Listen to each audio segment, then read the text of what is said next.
You've entered the realm of rooted cosmic soul storytime. Welcome to the tales of Leaf and Lillian, the story of beginnings.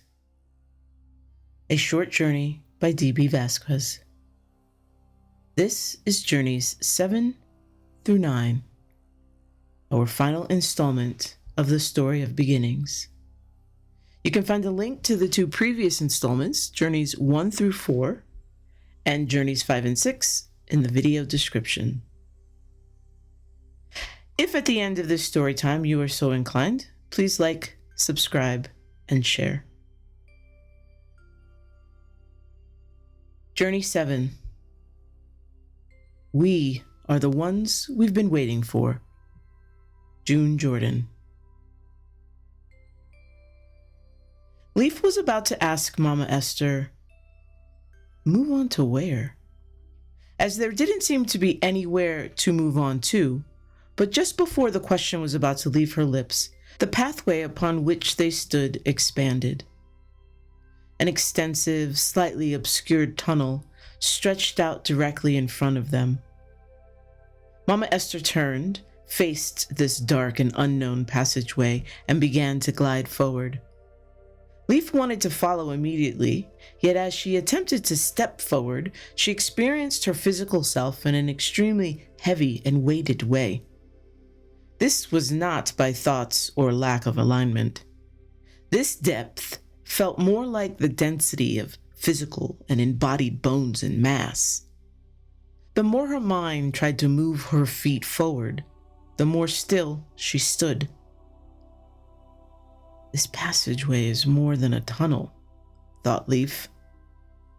She smiled as she heard a distant part of herself say, or less than a tunnel.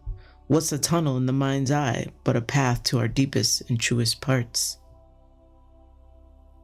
Leaf nodded from herself to herself, breathing in the understanding that she was neither here nor there. She was everywhere. Leaf regarded and remembered this feeling with reverence and a buzzing at her core. Feeling out of her body during her many ancestor sits offered her a grounding of familiarity and interest. In this passageway, this tunnel, she sensed her reality of being more than just existing in an embodied form. The sense of it all continually growing, expanding, searching. Yes, she was embodied and could feel her head, chest, toes, shins, and knees. Yet somehow the thought of her head, chest, toes, shins, and knees was equally weighted and present. When she glanced at herself, at her hands, legs, feet, she saw tiny strings and webs of light glistening against the deep, dark, black tunnel floor and walls. Her heart thought, move forward, follow Mama Esther. And without any further effort, her body and filaments glided and eased onward. The satchel at her breast warmed and pressed into her physical self. Her energetic self wrapped the satchel in a dynamic cocoon onto and into her. She looked down. The satchel glowed a brilliant white, almost blinding her in contrast to her unilluminated surroundings. Leaf touched her brow for a second, and when her sight cleared, she noticed the tunnel was lined on both sides with heavily ornamented, large looking-glass mirrors. She glanced to her left. Her eyes caught a reflection, but it was not of herself. She kept moving, following Mama Esther through the passageway. The spaces between the mirrors were growing smaller and smaller. At the next mirror on her right, she stopped, to which Mama Esther said, keep walking, granddaughter. Leaf, startled by the urgency in her tone, jumped a little and stepped a little faster to keep pace with Mama Esther's movement. Leaf continued to watch the mirrors, and the further they walked into the route, the more the walls became simply and fully covered in mirrors, their murky reflections growing clearer. There were people in there, walking alongside them. Yet she could only see them in the mirror's reflection. In the tunnel, Leaf appeared to be alone, except for the blurry, beautiful, energetic, fuzzy shine and shimmer of Mama Esther. They were both there and yet not. In the reflection of the mirrors, Leaf and Mama Esther's images were somewhat ambiguous and vague.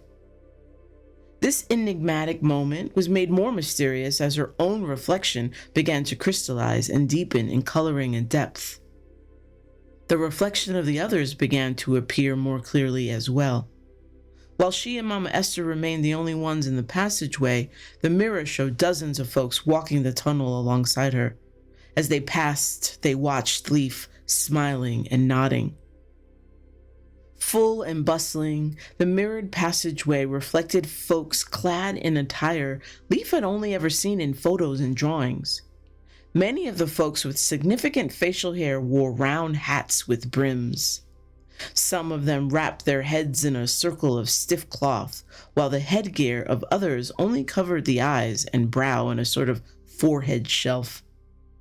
Some wore shirts with round castings down the middle, and some of these round castings were obscured by long, slender fabric looped around the neck, then hanging, swaying as they walked. People dressed in long, frilly, overly elaborate, and layered fabrics walked alongside folks in barely there cloth-wrapped hips and bosom. Their outer appearances varied in such great contrast to the similarity in their energetic coloring and filaments. They were separate parts of a whole. As Leaf followed Mama Esther down the unlit corridor, the mirror people continued to walk, gather, stare, and walk again in their own corridor, there with her, yet not. Leaf continued to take the tunnel people in.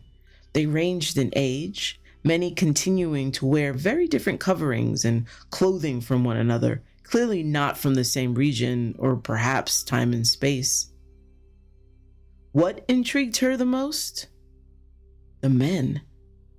In Leaf's reality, boy babies were a rare occurrence, so seeing men was very much out of the ordinary for her. The thing was, though, each and every one of them seemed so familiar to her, wearing the same smile and offering the same nod. "Mama Esther," asked Leaf, "who are the people in the mirrors?" Mama Esther glowed and smiled with subtle radiance and softness. Leaf could sense the love imbued in her words. "Those are your people, those who have met their celestial birth. Here, they are your holders of space, guiding you to your final meeting place. Can you sense them? Can you feel that they are very enthralled and delighted to see you? That it is an honor to escort you, their kin, whose spirit is strong and aligned at such an early stage in energy development. You are their descendant. They are proud. Can you feel that?" Leaf took a deep, slow breath, filling first her embodied mass and then her energetic state with the vitality emanating from the mirror people. "Yes, Mama Esther, through my entire mind, body, and spirit. I can feel them here with us, loving on me, offering my essence of very high frequency. Their energy holding this space, womb-like. I am deeply grateful," cooed Leaf. "Indeed," said Mama Esther. As Leaf continued to amble down the passageway, she looked left to right to left, and caught eyes with ancestor after ancestor, guiding the path and fostering the space for her. As they walked the hall of mirrors, Leaf felt the life force energy inside the root.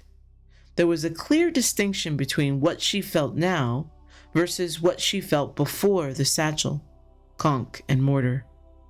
She also sensed that she, via this tunnel, was descending at an almost imperceptible decline.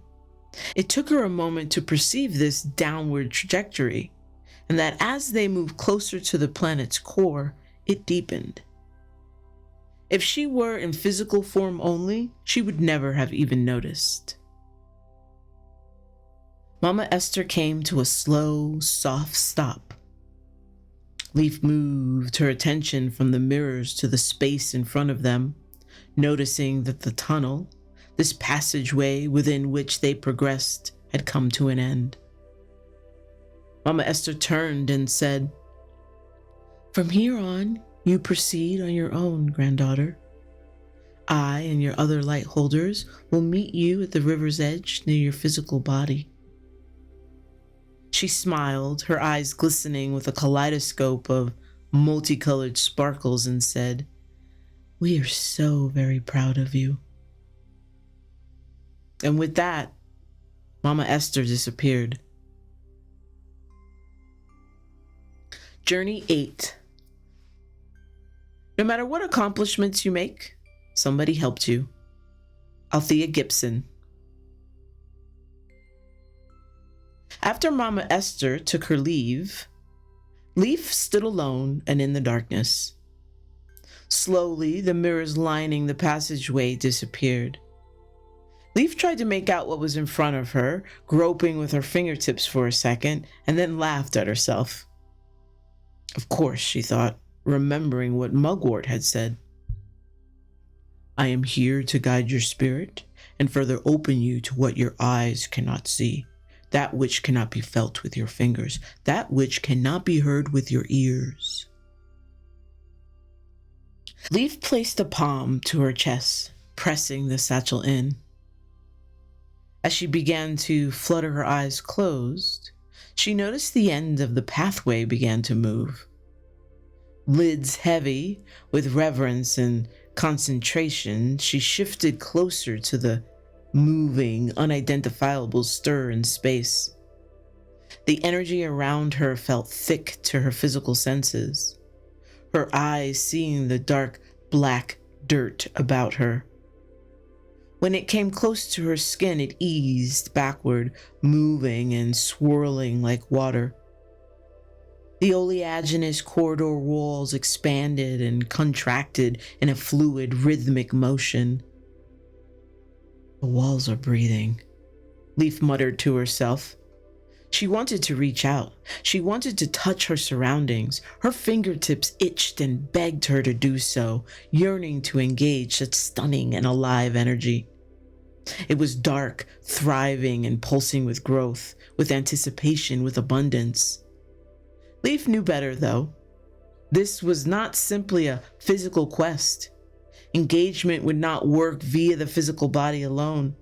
This was for, and only for, the alignment of her physical and energetic pieces to traverse. At that thought, she saw her smiling and glowing physical self still sitting on that rock in the middle of the river. She sat ready and rested to hold and harness space with her energetic sphere. Together, these parts and pieces would thoroughly and thoughtfully journey into wholeness. Journey 9. Dark matter and dark energy are two things we measure in the universe that are making things happen, and we have no idea what the cause is. Neil deGrasse Tyson.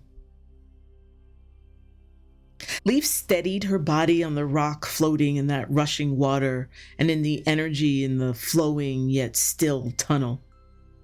This act bridged her entire focus back to her whole self. Closing her eyes, she felt her way inward. With intentional and mindful deep breaths, she brought the vibrant energy of the dark, black, flowing matter to her mind's eye. She let it be there, in her own deepest corridors, the layers of herself easing forward and backward into darkness and light, a harmonized movement of allowance and acceptance of the whole of her. This space was bridging all of her parts and pieces, those of her now timelines, those of her light holders, and those in and from the mirrored passageway. She breathed this energy in, and with every expansion and contraction of her physical lungs, She could sense the energetic diffusion and diminution of the many lives she had lived thus far, and the lives passed on to her through her lineage and planetary connection. Eyes still closed, she saw her own feet walking, her hips swaying, her shoulders and head gliding forward while facing backward, moving deeper into and through the murky black mass of the root as it began to slowly show itself physically in its microscopic form. This physical and energetic offering, misty and swirly, moved through Leaf's body, her mind, and her soul. It offered Leaf's inward and outward eyes a glimpse into its infinite parts. She could feel and believe its energy as it bubbled, zoomed, glided, and explored. It was everywhere simultaneously. Every word, song, story, plant, tree, water molecule, animal, atom, thought, and action, born and still to be birthed, existed there in that dark matter. It exuded love and abundance. It wanted and needed nothing more but expansion. Leaf let it wash over and through her. She let it consume her. She was it and it was she. She breathed it in, absorbed it like nothing she had ever remembered knowing. The satchel nudged her skin, and when she drew her attention there, Leaf heard the herbs, flowers, roots say, "Close your eyes." The moment her eyes closed, Leaf could feel the bridged energy enter her toes, tingling and twinkling. Her mind showed her the stars that mapped her and Titi Lillian's journey to the river's edge. She let the energy of this memory, this happening, fill the crevices between her parts and pieces, bridging her into a deep yet shallow, old and new wholeness. Inside her, a flame grew, glowing red, orange, yellow, green, blue, indigo, and violet, until all of her energetic filaments were activated and wholly aligned in the regenerative ancient energy of the thick lava-like darkness before her. She reached out with her feelings, and this time the lava-like substance became a hot, dark mineral water, holding its form and shape. As her filaments twisted and twirled inward and outward, they engaged this energy, filling every wisp thin energetic tendril extending from her corporeal and ethereal reality until she was completely immersed. When Leaf opened her eyes, she existed in the most serene, soothing, spellbinding netherworld. An achromatic circle swirled and shined off in the distance, pulling in and connecting to Leaf's filaments. Growing in size, the circle advanced. Although Leaf had no idea what was coming, she felt neither fear nor angst. Her filaments transmitted its familiarity and alignment. As the circle continued to approach, it brightened tenfold. Leaf closed her eyes again. That is when she felt it. No, that is when she felt her. Leaf's filaments wrapped around the circle. The circle's filaments meshed with Leaf's. They intertwined and locked as if to tether themselves to each other, and then began stretching outward. Leaf's satchel whispered, "Don't move." With Leaf's and the circle's filaments still intertwined and locked, the circle expanded backward and began to crack and empty itself. What appeared was a woman. Leaf recognized her from an instinctual, molecular, and genetic place deep within her core's essence. "Leaf," Ofelea said, smiling, stars twinkling in and from her everything. "I'm Ofelea Gisele Abeni. I am of the original Tribe 11 empaths." Ofelea lowered her head, raised her hands to her mouth, looked up and into Leaf's eyes, and touched Leaf's brow with kissed fingertips. Leaf warmed immediately, feeling her own vibration accelerate, balance, and harmonize. Leaf felt the satchel shift and warm. Ofelea nodded, more to herself than to Leaf, and continued. I am yours. You are mine. We be. The familiar saying lifted and loved on Leaf. Leaf stood there without words, staring at the woman who appeared from within that beautiful, dark, swirly mass. The very dark and swirly mass that had been with her most of this journey. Unlike her abuelas, who were past their celestial births, Ofelea appeared to be entirely embodied and corporeal. This slightly confused Leaf. You are really here? In physical form? Leaf forced the question from her mouth to the space they shared. Talking felt awkward. Leaf's mouth and lips desired stillness. But she pressed on and stuttered, You are my ancestor.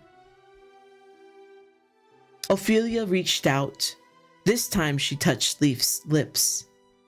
The tender touch and look of deep care in Ophelia's eyes caused Leaf's eyes to tear, releasing salt. Ofelea touched Leaf's cheek. Her tear-soaked fingers glistened. Your tears, they sparkle in this space, Ofelea said, softly smiling.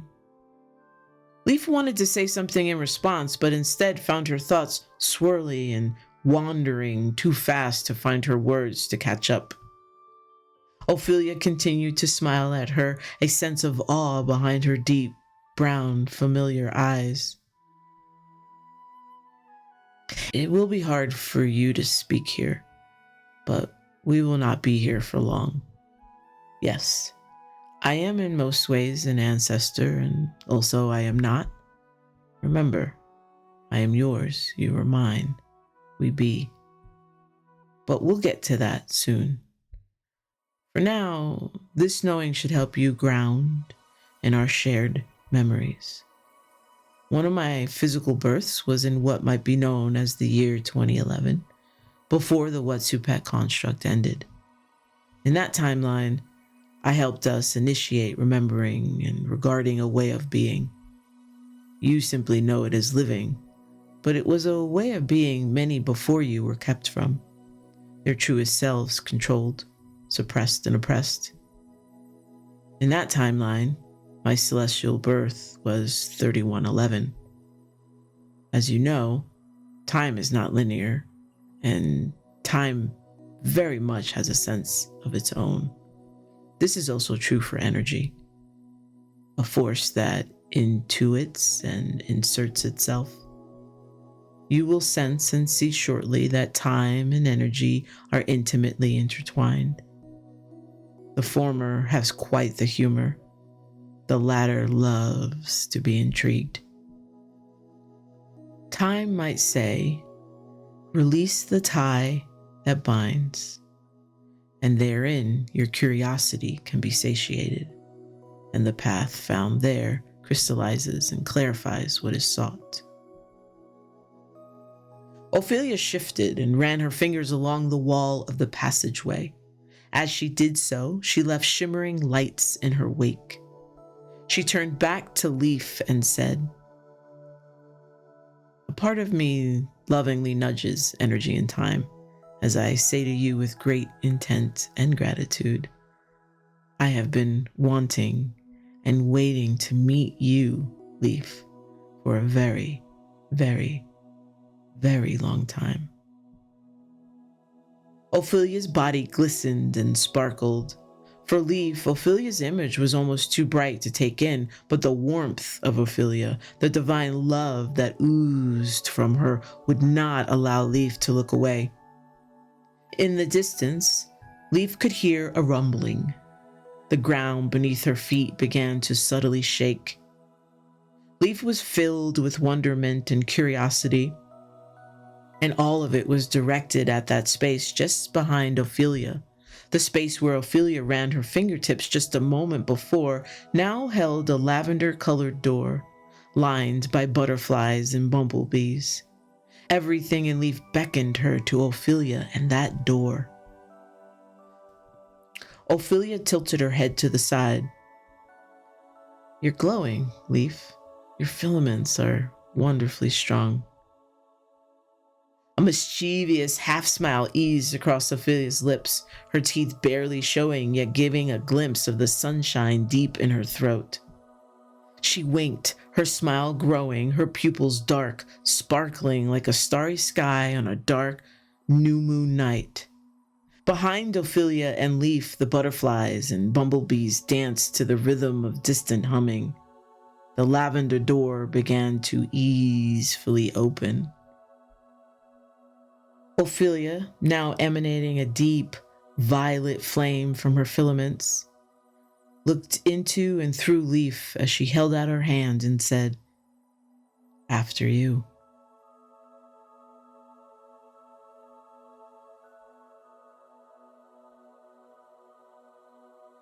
This concludes the tales of Leaf and Lillian, the story of beginnings. Thank you for taking this journey with Leaf. Are you wondering what adventure Leaf and Ofelea embarked on? Are you interested to learn who this Ofelea Gisele Abeni is and why she has returned? If so, you are not alone. As the writer, the downloader of this tale, and many other related tales, I am very much intrigued and full of wonder as well. Ophelia's story continues to unfold. Stay tuned for Filaments, a novel journey across space, time, and energy. Arriving once time, energy, and ancestors give their blessings. This is Rooted Cosmic Soul Storytime. If you liked this story, please click the like button. If you want to hear other upcoming stories about adventurers seeking and finding Ofelea, please subscribe. If you can only offer one of the 3 supports to this channel, I have a preference for sharing. If you know someone for whom this type of storytelling is food for the soul, please share it with them. Send them the link and share with them why you thought of them. That is ultimately my goal, to offer stories that connect us to each other, stories with ideas and focus points that lead to our growing awareness and understanding of our wholeness and worthiness in times that want to shrink and shred sensitive, beautiful souls. Be kind, be compassionate, be. And share this channel with those who are looking to root their cosmic soul in divine love, remembered being, and regarded doing. Thank you again for being here. You are appreciated. Unfettered and infinite love and gratitude.